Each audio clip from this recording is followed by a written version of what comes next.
Hi, and welcome to the third video in the Fluid Mechanics series.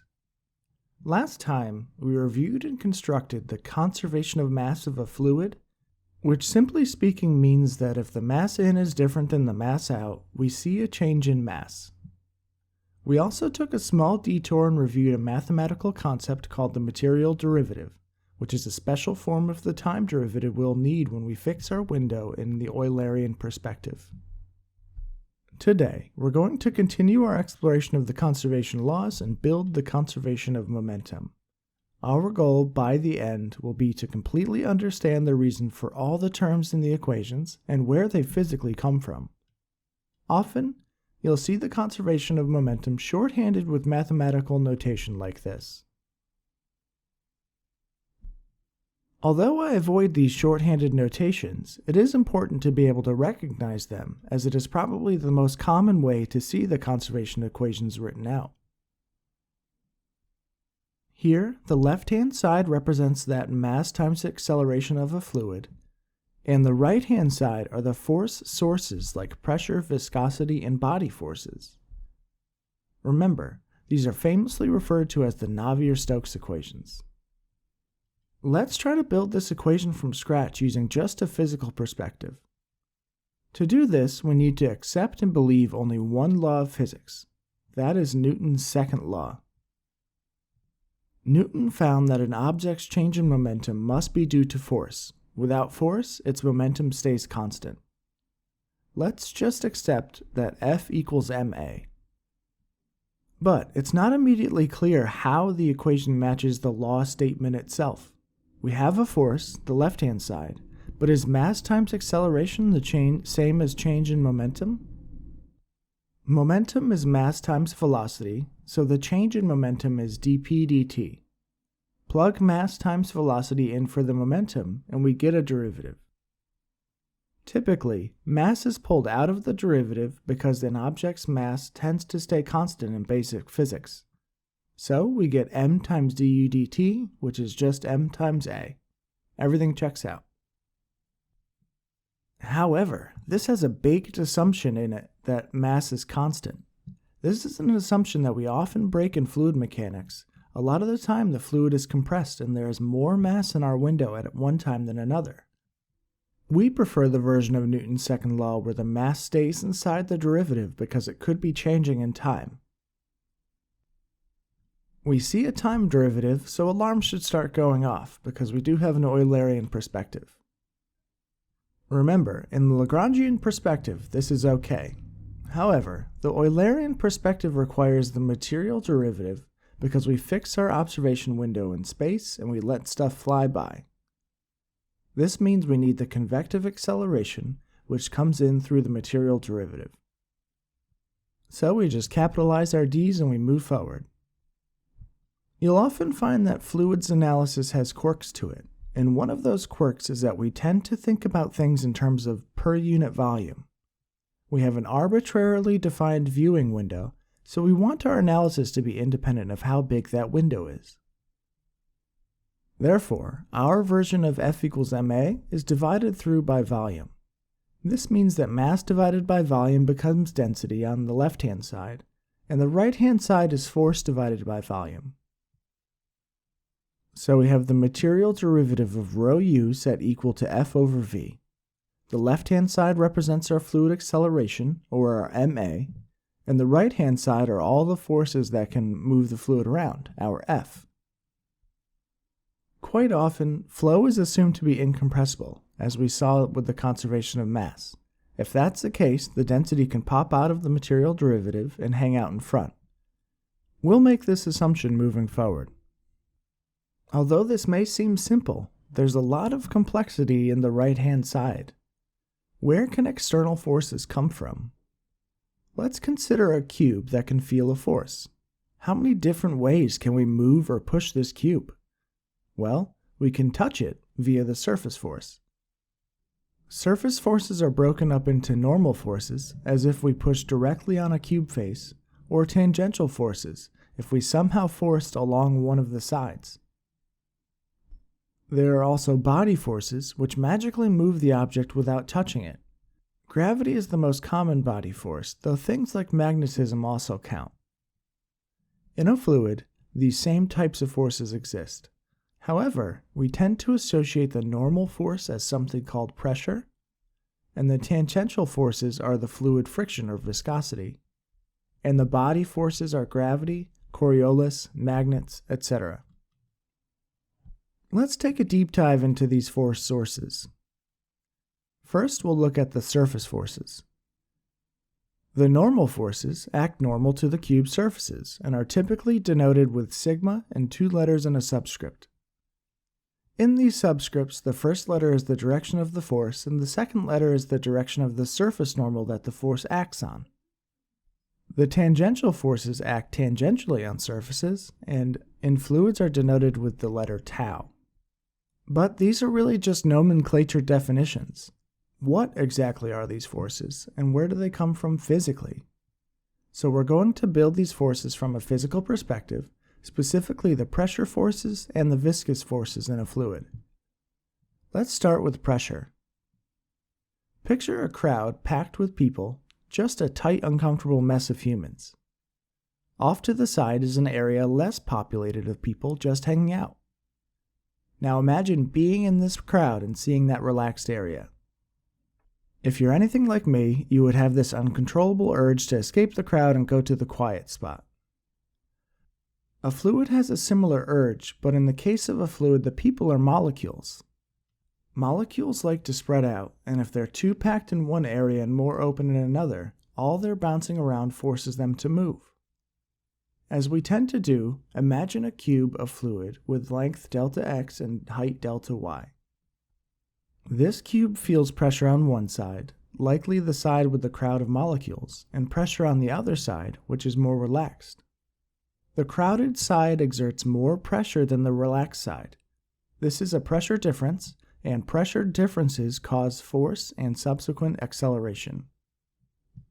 Recall that pressure is defined as a force over an area, and it can be rearranged to let F equal to P pressure times area, A. In the x direction, the force is equal to the difference of the two pressure area products. In this case, our areas are equal because we have a cube, and that area is equal to the cube height, delta y, times the cube width, delta z, into the page. And we have a change in pressure between P2 and P1, so we call that change in pressure delta P. As fluids people, we think in terms of per unit volume, so we divide through by the volume, which is the same as dividing through by the product of delta x, delta y, delta z.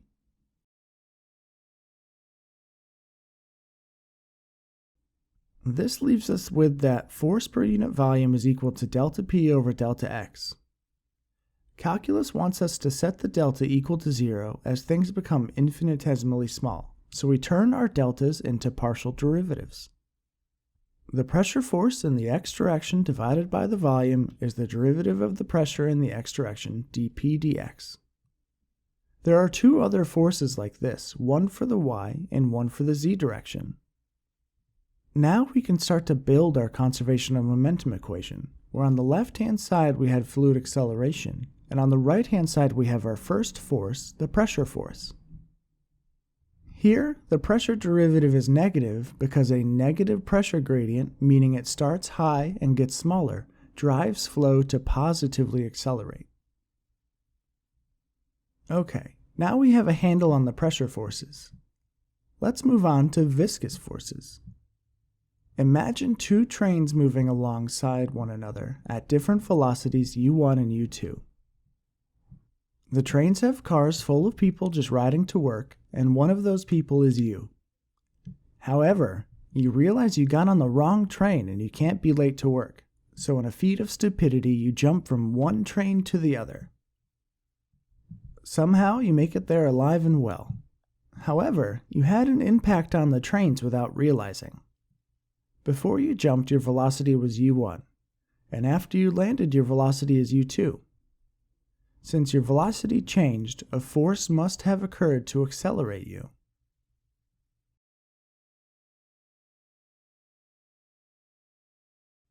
This is analogous to the viscous force, except again, in a fluid's case, the people are like molecules. Let's consider a fluid's example. Here we have a flow moving near a wall, where further from the wall flow is moving faster, and closer to the wall flow is moving slower. If we zoomed in, we would notice this flow is really made up of a bunch of molecules, and these molecules really like to bounce around and move. As they jump from one streamline to the other, they need to accelerate, and they impart a force on everything nearby. This force is called viscosity, and it specifically requires differences in velocity to exist. If you jump from one train to the other, but both were going the same velocity, there would be no force. Let's take an observation window and enlarge it so that we can try and build our force of viscosity in terms of fluid variables that we know. This window has a velocity below it, u1, and a larger velocity above it, u2. Now we know a force exists, Fx, and we also know that force is equal to m times a, the x acceleration. The force of viscosity stems from a shear stress, which, like pressure, is a force per unit area. We defined above that in this case, the tangential force of a viscosity would be tau sub x sub y by definition. This tau is our x force divided by the area, which can be written in terms of delta U delta T. Let's use a fancy math trick and multiply our delta U delta T by 1, but here 1 is delta y over delta y. Rearranging lets us write it as delta y over delta T, which is a velocity, times delta U over delta y. Let's rewrite our equation for tau with all this new stuff. And now we've reached an important point in our analysis. We have a mass divided by an area times some velocity, delta y over delta t. But we don't really know what that velocity is. What scientists do in this case, where we know it should have certain units but not exactly what it is we do measurements and we see what our measurements tell us. This is called empirical fitting. It's effectively a scientist admitting a small defeat and letting observations tell us the answer. So, this dashed circle of variables is bundled up and transformed into one single new variable, mu, which is called the dynamic viscosity and is an empirical constant. Every fluid has a dynamic of viscosity, and usually you can look it up.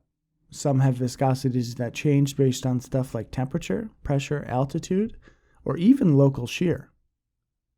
With our new dynamic viscosity constant, we can move forward. Like pressure, we need a difference in shear stress to cause acceleration. If the shear stress on the top to the right is the same as the bottom to the left, our block would spin like a curveball, but it wouldn't accelerate. When tau2 is not equal to tau1, we have our force and subsequent acceleration in the x direction. Like pressure, we set the x force equal to a shear stress tau times an area A, which in this case is tau2 A2 minus tau1 A1. We recognize that in this case, the area that the shear stress acts on is delta x times delta z, and tau2 minus tau1 is just delta tau. And instead of force, we want force per unit volume, so we divide by volume and we simplify.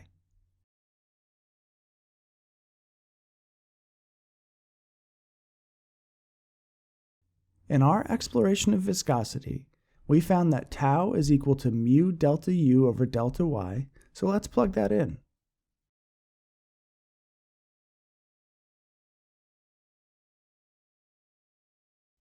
We can assume our mu is constant so it can come out front. And finally, we turn our deltas into partial derivatives as things become infinitesimally small. In the end, we get the x force per unit volume, due to viscosity, is mu times d squared u dy squared. However, our cube is really three-dimensional, and molecules jump in all three dimensions. If we were to do the same analysis for the other sides of the cube, we would find that in 3D there are three terms that all can contribute to just the x force, and they all look pretty similar.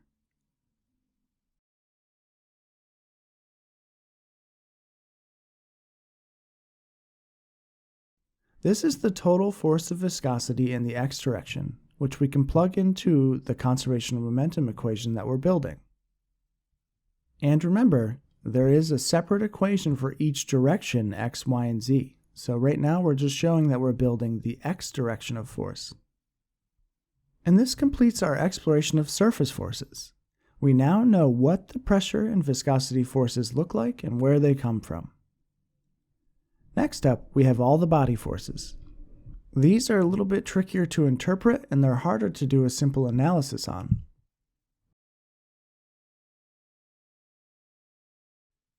In a fluid, there are a few types of body forces. Most commonly, they're ignored.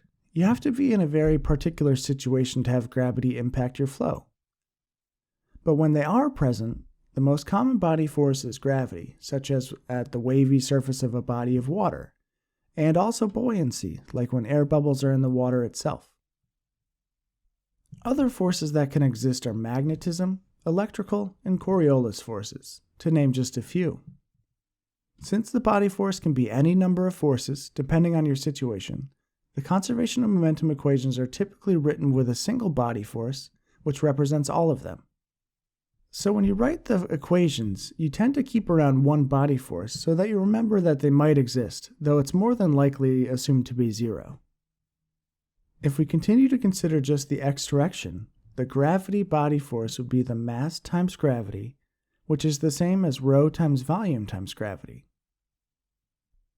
By now, you should know we think in terms of per unit volume, so we divide through by v and we get that the body force due to gravity per unit volume is just rho g. And that's pretty much how all the body forces are handled. Now we have all the components of the equations and we're ready to put them together. We combine our surface forces and body forces, and that gives us the conservation of momentum equations. Each direction, x, y, and z, has acceleration and forces in that direction, so they each get an equation. The conservation of momentum, or Navier-Stokes equations, are a set of 3 equations. When I write these, I'm specifically writing them in an odd way, leaving the derivatives empty. This is because each of the 3 equations has a skeleton that is the same across all 3 equations.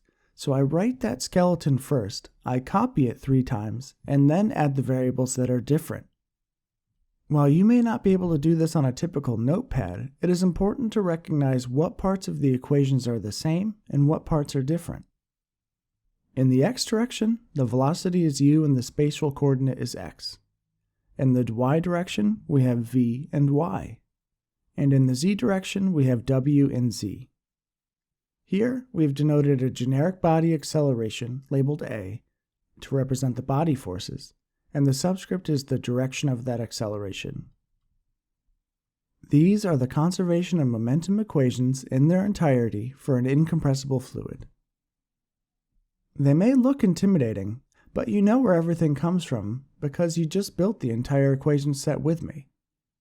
In the material derivative video, we learned that the left-hand side is really our ma of f equals ma, which is a combination of the traditional acceleration, velocity changing in time, and the convective acceleration, or velocity changing in space. On the right, we have pressure, viscous, and body forces. The pressure forces and one of the 3 viscous forces in each equation are normal forces.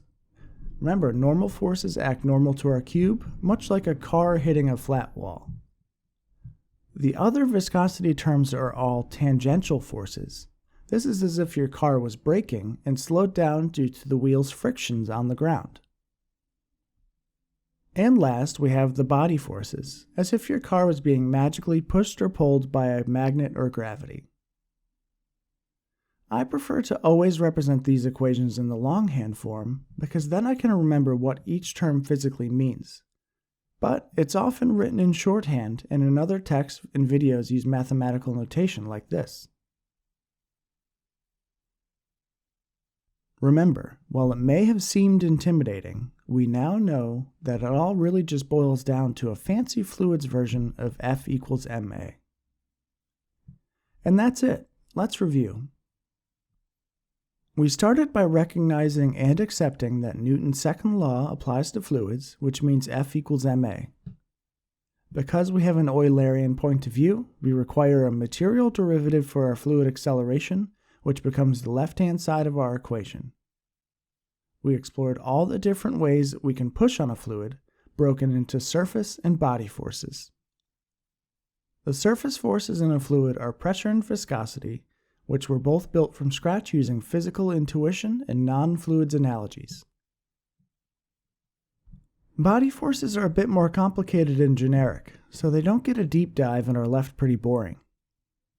In the end, we constructed from scratch our conservation of momentum equations for an incompressible fluid, relating all the terms to their physical roots. I hope you liked the video, and thanks for watching.